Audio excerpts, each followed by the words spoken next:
Amani ya Mwenyezi Mungu iwe pamoja nawe mpendwa msikilizaji na mtazamaji wa BG Online TV kote ambako unaendelea kupatikana kwa sasa hivi, na ukaribisha kwa moyo mkunjufu kuweza kukurubia runinga yako na simu hili kufuata habari zetu kwa siku ya leo.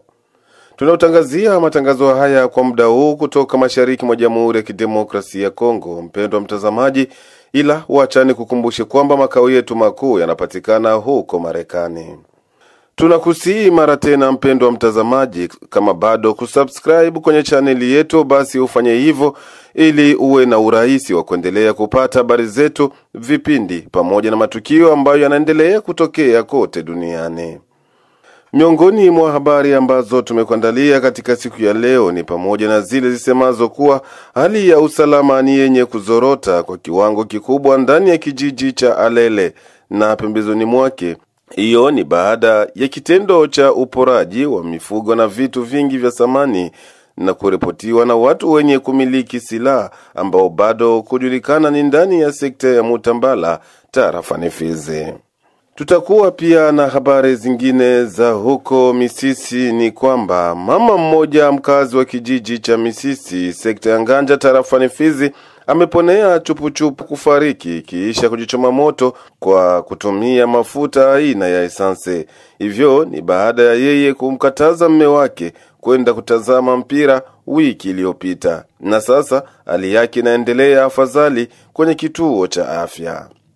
Habari zetu pia tutakujuza huko Uvira. Amiri jeshi wa jeshi la taifa FRDC amewasili mjini Uvira siku ya 3 ya wiki tunayo ya tarehe 14 Mei 2025 akitokea mjini Kinshasa kwa ziara ya kikazi. Ujio wake umepokelewa kwa faraja tosha nao raia wa mji wa Uvira ambao wanaona kuwa ni sura ya ukombozi dhidi ya vita vya M23. Tutakuwa pia na habari za huko Katogota mpendwa mtazamaji, zisemazo kwamba kila tariki 14 Mei ya kila mwaka wakaaji wa Katogota grupimenti ya Itara na Luvungi tarafani Uvira wanakuwa kisherekea sikukuu za kumbukizi ya mauaji ya kimbari yaliyopelekea zaidi ya raia 375 kuuawa. Bila shaka kuna hayo na mengine mengi mpendwa mtazamaji, tuambatane mwanzo hadi tamati ili ujue mengi zaidi. Naam, shukrani sana mpendwa mtazamaji. Hivi sasa tufunue pazia ya habari zetu kwa siku ya leo. Huko Alele ni ndani ya sekta ya Mutambala tarafani Fizi. Hali ya usalama ni yenye kuzorota kwa kiwango kikubwa ndani ya kijiji cha Alele na pembezoni mwake kama vile Kafulo na kadhalika. Hivyo ni baada ya kitendo cha uporaji wa mifugo na vitu vingine vya samani kuripotiwa kupelekwa na watu wenye kumiliki silaha ambao bado kujulikana hadi sasa. Kwake Deste Senga Prosper, mwenyekiti wa shirika la raia Pakafulo, ameanza kwanza kutoa picha halisi ya hali ilivyokuwa. Ni katika hali ya machozi ndio tunakuja kudenonse vitu yenyewe ilipitika pale Kalele. Kalele ni kijiji ambacho kinapatikana mu groupement ya Bashimukinji. Ilikuwa siku ya posho jioni, mamida ya usiku. Huko kijana mmoja ambaye ni mwizi alifika Bibogobogo akaiba ngombe. Kisha wandugu zetu wankuja kufuata ngombe, wakafika katika kijiji cha Kalele. Wakafanya kitu wanaita repression ya ajabu ku population yenyewe ilikuwa yo peke victime kwa zile ate za nani za buizi zenye zinaendelea kupita. Baliiba mbuzi zaidi ya 100, bakaiba makuku zaidi ya 200, bakaiba mapanu, bakaiba mabateri, bakaiba mamatela, bakavunja manyumba mpaka na biro ya école primaire EPA ila nayo ikavunjiwa, vitu yote ikapotea. Sasa kwa ile hali mpaka saa hii raia walisambaratika, watoto walilala maporini, mpaka hivi wanaendelea kuishi maporini, hakuna kitu ambacho walitoka nacho kwa sababu ile hali ilikuwa katika hali ya vita na ilikuwa busiku. Mpaka kwa hiyo saa niko nakwambia katika kijiji cha Kalele hakuna watu, Kalinga hakuna watu, Alongwa hakuna watu, na baadhi ya watu wengine ambao walikuwa katika kijiji cha Kafulo Centre wa mingi washakimbia Katanga. Ndo ile hali tunaomba serikali ambayo inapatikana hapa Baraka, serikali ya mkoa wetu, serikali ya tarafa letu la Fizi na seta yetu Ntambala iangalie gisi gani inaweza dumisha amani katika nyanza hizo za juu, kwa sababu kama kuja kuwa amani itakuwa katika hali mbaya, kwa sababu unakuwaka kitu wanasemaka après la guerre c'est la justice. Hivi vitu vyote tuko fanyiana kisha vita, sheria itakuwa nafuata mkondo wake na itafanya kazi yake. Hata hivyo, ameomba vyombo vya usalama kuzidisha mbinu za ulinzi wa raia na mali zake. Mimi kama kiongozi wa shirika la raia katika ile maeneo nilijisikia hali ya huzuni, na mpaka sasa hivi naona machozi yananitoka, kwa sababu sisi katika ile maeneo ya Mwai Plateau Kafulo tunazoea sana mavita na raia ishasumbuka sana siku za kutosha, na inafikiaka kipindi batu bote banaikalaka banasema kwa hiyo wakati sasa tunapashwa ishi kwa amani. Na mimi nawaza kama huko ma initiative za mingi zenye zishafanyika, lakini inafikiaka kwa kipindi mnaishi kwa amani, inafikia kipindi kingine amani tena inazorota na watu wanaanza kimbia maporini. Sasa kufatana na ile nilikuwa naomba serikali idumishe amani, serikali bakamate ma responsabilité yabo, protéger population civile na bien yabo. Ile ni ma responsabilité yabo, na ile ndo recommandation yetu. Tunaweza patia serikali ikamate ma responsabilité yake kumikono juu raia ishi kwa amani na kila mtu aendelee kutumika kazi zake kama kawaida. Mama aliyejichoma moto wiki iliyopita katika kijiji cha Misisi kutumia mafuta ya esanse, hali yake ya matibabu inaendelea kuwa afadhali kwa sasa hivi kwenye kituo cha afya. Mama huyo mkaaji wa Misisi, sekta ya Nganja, tarafani Fizi, ameponea chupu kufariki kiisha kujichoma moto kwa kutumia mafuta aina ya esanse. Hivyo ni baada ya yeye kumtaka mume wake kutokwenda kuangalia mache ya Real Madrid na Barcelona wiki iliyopita. Mimi naitwa Omile François Preno Kofi, na habari kidogo ya kuambia, tena ni habari ya huzuni. Kuona ni habari ya mwanamke alipenda kumtawala bwana yake. Leo asubuhi ilikuwa na saa moja ya asubuhi pale kwangu mimi nikaona mwanamke mmoja mwenye alijilunguza mwenyewe na essence. Kumuuliza ni nini, akasema alikataza bwana yake kwenda kuangalia mechi ya Real Madrid na Barcelona. Bwana kutoka na pale mwanamke akajimimia essence mwili na akajiwasha pale na akalungula. Kuna service ya security ilifika pale, bali kufika bwana mmoja hivi anasema eti anamfamia, alikuja kumtafuta pale, na nikamwambia kama tayari yule mwanamke amesharudia tena ile ngambo yenu kule. Habari ya kuambia ni kusema kama tuache utawala. Ile ni utawala. Mwanamke anapenda mtawale bwana mpaka wakati gani, mpaka saa ngapi? Ndio chanzo kwanza, ile utawala wa ndani ya nyumba. Tuangazie huko Uvira ambako amri jeshi wa jeshi la taifa FRDC amewasili mjini Uvira siku ya 3 ya wiki tunayo ya tarehe 14 Mei 2025, akitokea mjini Kinshasa kwa ziara ya kikazi. Ujio wake umepokelewa kwa faraja tosha nao raia wa mji wa Uvira ambao wanaona kuwa ni sura ya ukombozi dhidi ya vita vya M23. Mara tu alipowasili mjini humo Uvira, ikiwa makao makuu kwa muda ya mkoa wa Kivu ya Kusini, afisa huyo mkuu wa jeshi ameendesha mkutano mkubwa na wakuu viongozi mbalimbali ambamo mambo muhimu yalizungumzwa, kama alivyoeleza hapa mwanasheria Chako Changu Bonane ambaye pia ni leader wa eneo hilo na aliyeshiriki katika kikao hicho. Hapa tuko tuna visite ya chef d'etat major wa FRDC iko hapa kwetu Uvira. Amefika leo asubuhi, vraiment alishinda murenyo na wakuu wa majeshi wa wazalendo na FRDC tu, hakuna vingine, hakuna communiqué de presse, hakuna nini, hakuna.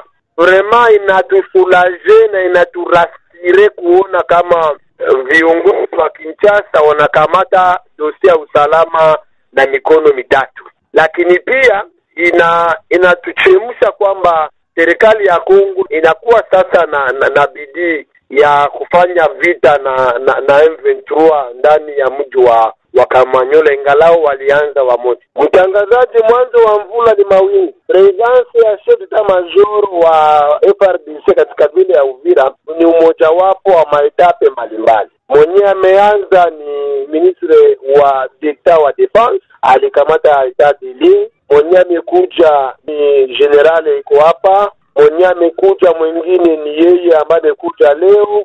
Sisi kwetu ni kwamba tuko sulaje kuona wakubwa wa usalama na ulinzi wanapatikana katika vile ya Uvira, wanakuja wanajiankiri na situation. Na tunafikiria kwamba mwanzo wa kukua uhuru ni kwanza wao wakuje wajione mambo yanavyoendeka. Kwetu sisi si tu mwanzo wa ukombozi, lakini mwanzo wa usalama lakini ni mwanzo pia wa amani na mwanzo wa watu kutembea kama sheria inavyosema. Tuangazie huko Katogota ambako kila tarehe 14 Mei ya kila mwaka wakaaji wa Katogota grupimenti ya Itara, Luvungi, tarafani Uvira wanakuwa wakiendesha sherehe za kumbukizi ya mauaji ya kimbari yaliyopelekea raia zaidi ya 375 kuuawa. Kwa upande wao malida ya mashirika ya kiraia katika eneo hilo yamesema kuwa ni kutokana na hali ya usalama mdogo unaoripotiwa kote mkoani Kivu ya Kusini ambamo M23 wanakabiliana na jeshi la taifa FRDC kwa ushirikiano nao wazalendo. Sherehe hizo hazikuweza kufanyika kwa mwaka huo. Mika Chingire ni kiongozi wa wahanga wa mauaji hayo ya kimbari ya Katogota, anaeleza zaidi. Tarehe 14 mwezi wa 5 mwaka wa 2025 ni siku ambayo tunakumbuka wenzetu waliouawa tarehe 14 mwezi wa 5 mwaka wa 2000, ambako kulikuwa zaidi ya watu 375 waliouawa kinyama. Mpaka sasa tunaendelea kuwakumbuka. Mwaka huu ulikuwa mwaka wa jubilei, ambayo tulikuwa tunajua kama tutakumbuka wenzetu kwa heshima, kwa adabu, lakini kwa bahati mbaya sisi tumefanya kumbukumbu hiyo. Wengi wetu, kwa maana kijiji watu wamekimbia, wengi wetu wakiwa uhamishoni Burundi, wengine wakiwa wadeplace interne Uvira na penginepo Sange na kadhalika. Siku hiyo tumepita vile tukimedite, tukiomba Mungu, lakini hatutaacha kulalamika ya kwamba mahakama ifanyike, sheria ifuate mkondo wake, kwa maana bila mahakama kufanyika vitendo vya uhalifu vitaendelea. Ndio maana tungaliomba community international iangalie namna gani inaweza kusimika mahakama ya kimataifa kwa ajili ya nchi yetu ambayo inaitwa PPIRDC, kama gisi walivyofanya kwa ajili ya Rwanda na kwa ajili ya Yugoslavia na zingine mataifa ambazo zimekumbwa na mauaji ya kimbari katika dunia. Tukamilishe habari zetu kwa siku ya leo na habari hizi za huko Kasaba. Janga la mafuriko lililokumba ndugu zetu wa Kasaba ni la kihistoria na wahanga manusura wanastahili msaada wa kiafya na kihutu kwa haraka. Ndivyo amesema mbunge mchagulio wa tarafa la Fizi kwenye ngazi ya kitaifa, Msenyibu Apele Janvier, na ambaye amesema kuguswa na kifo hicho. Maneno hayo ameyasema katika mahojiano na BG Online TV kwenye line ya simu akiwa mjini Kinshasa. Mchaguliwa huyo wa Fizi kwenye ngazi ya kitaifa ameanza kwanza kutoa pole kwa raia wote wahanga wa mafuriko ndani ya kijiji cha Kasaba tarafani Fizi, huku akionyesha pia hatua ambazo alizifanya pamoja na wanabunge wengine wa kitaifa kutokana na majanga hayo, na kuambia kwamba sisi sote tuko katika kilio cha wandugu zetu ambao wametuacha pale Kasaba. Pia nawapa pole ndugu zetu, en particulier wale waliopoteza dada zetu, kaka zetu, babu zetu, shangazi zetu kwa kituko ambacho kimetokea pale Kasaba katika sekta ya Nganja. Mimi na wenzangu wa député nationaux élu wa Fizi tuliposikia habari ilituuma na ikatufanya tuwe wadhaifu, ijapokuwa tulijitahidi sana kutembelea jambo hilo tangu siku ya kwanza kazi ilipofunguliwa. Ndio tulitembelea jambo hilo. Tulianza kwanza kwenda ona mkuu wa Assemblée Nationale ambaye wanamuita Chulumbai kwa sababu le président titulaire Professeur Vital Kamerhe hakukuwepo, alikuwa nje ya nchi. Tulimuona na tukamwambia, na akatuambia kwamba ni jambo ambalo linasikitisha. Hata naye pia na wakolege wenzangu wa députés nationaux walisimama wakafanya meme 1 minute de silence en mémoire ya ndugu zetu ambao walitutangulia katika paradiso na en mémoire ya vitu vyote ambavyo viliharibika hapo kwetu Kasaba. Tulimuonesha na akatuambia sisi kama vile wanabunge, c'est-à-dire la chambre basse, wataangalia nini cha kufanya en collaboration avec le gouvernement ili une urgence humanitaire ikuwe depeshe msiku ambazo zinakuja. Wakati hayo ya kijiri, mtumishi huyo wa umma ameongeza kuwa hatua hiyo haikuishia hapo, bali waliendelea pia na ambako walionana na waziri wa mambo ya Kioto. Mwanabunge Msenyibwa Pele Janvier amerejea mara tena. Sasa sisi kama vile wanabunge, kwa sababu tunaelewa masituation zote ambazo ndugu zetu wanapitia, tulisema tuwezi ishia kupresenter hii cas seulement au président wa Assemblée nationale. Hiyo jana parce que tulikuwa na plénière, mu plénière tulitoka tukaenda ona ministre wa affaires sociales, tukamkuta akatu recevoir, tukamuexpliquer problème que territoire ya Fizi en particulier comme kilio na Kongo nzima comme kilio kwa ndugu zetu ambao walituacha. Zaidi ya watu 100 wametuacha, zaidi ya nyumba 150 imekwenda na maji, mashamba. Na tukio hiyo na kwa muda kama na huu, gisi situation iko difficile ya maisha, ndugu zetu inabidi nyinyi kama vile government, hususa sana wewe kama vile unaohusika na masuala ya jamii, kuangalia jinsi gani mtakavyofanya. Aliturassurer que c'est une question ya procédure. Inabidi kwanza chef de division wa niveau ya province mwenye anahusika na affaires sociales apeleke rapport au ministère provincial ya santé, kisha yeye huko atakuwa saisi, et comme nous saisissons déjà yeye kwa hii affaire, nous allons poursuivre le dossier pour que il nous permettre franga zitoke haraka. Mwishowe amepongeza gavana makamu tena gavana kwa muda wa jimbo la Kivu ya Kusini ambaye ni Jean-Jacques Elakano Jogo, ambaye pia ameendelea kugonga milango kwenye serikali kuu ya Kinshasa ili wahanga hao wapate kupata misaada. Et nous disons merci à son excellence monsieur le vice-gouverneur, parce que sasa tulikuwa na ministre wa affaires sociales, tulimuita directement et son excellence monsieur le vice-gouverneur parce que c'était une procédure, tukamsaisir. Kumbi balikuwa bashatumika sur cette situation ya Kasaba dans le secteur ya Nganja, territoire ya Fizi. Waka hiyo jana sur place tulikuwa na ministre, waka envoyer toutes les informations relatives na ile inondation yenye ilitoka kule, document ilikuwa déposé, et je crois que comme ministère iko déjà na ma information sur cette situation, tunawaza au courant hii semaine ou bien au plus tard semaine prochaine kuko bitu yenye, parce que c'est là qui ça lituambia bitaiza fanyika pour que ba dépêcher une équipe bien sûr accompagnée des représentants nationaux élus ya kule Fizi, tout comme bengine ba nationaux élus ya ma province zingine, parce que tuna représenter peuple congolais entier, bakuye na bangalie gisi bataiza fanya na kuintervenir en faveur ya ndugu zetu ambao walipata msiba kama na huu. Même la première ministre est saisie de cette situation déjà, na ka ordonné kuma ministère zote zenye ziko na ma compétence mwi domaine ambayo ndugu zetu wamepata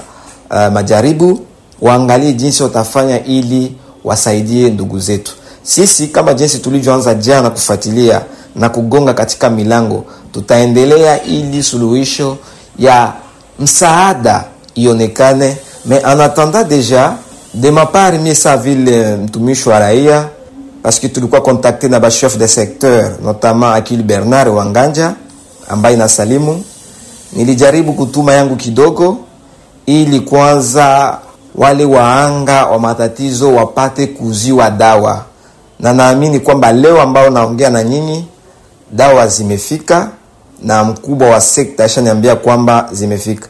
Tukumbushe kuwa mbunge wa taifa Msenyibwa Pele Janvier ametoka karibuni kutetea wanafunzi wa sekondari mkoani Kivu ya Kusini na Kaskazini kufanya mitihani ya kitaifa kwa bure kwa mwaka huu wa 2024-2025 kama alivyoahidia kuwa jicho na kinywa cha raia wake waliyemchagua. Mpendwa wa mtazamaji, hadi hapo hatuna la ziada. Tumefika mwisho wa habari zetu kwa siku ya leo. Tunakusii mara tena usikosi kushare kwa watu wengine ili nao pia waweze kufaidi. Tukutanane baadaye nikikutangazia kwa muda huu kutoka mashariki mwa Jamhuri ya Kidemokrasia ya Kongo. Mimi ni mchumbe wa mkulima na Fatuma.